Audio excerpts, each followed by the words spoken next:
They did whatever the customer wanted. From a paint job to an automatic transmission. I'll never forget the guy come in with a Hydro-matic, 1949 old.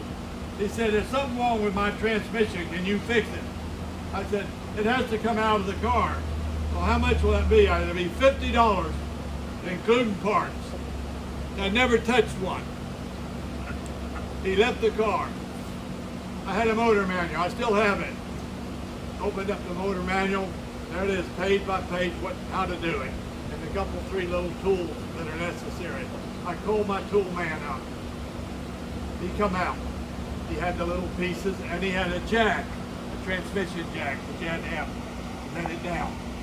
The jack is over in the antique museum. You can see it. I still have it. And I closed the doors that night, roll the transmission down. My brother was helping me. They're heavy, they're cast iron. Put it up on the bench, had the bench all cleaned out. Looked at the manual, did whatever it said. Took it all apart, laid it out real nice, in order. It needed seals and clutches. It was pretty obvious. Put it all back together with nice new parts, new fluid. It was all fine. And that was the beginning of my transmission history. Built a lot of those Hydro-matics. Eventually I found out that you could change the planetary and make them into close ratio. And then I found out you could raise the pressure and they would shift harder. So first, I was building racing Hydro-matics.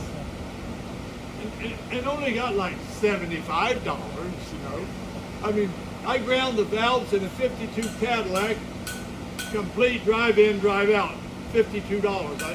The invoice is in the case in there.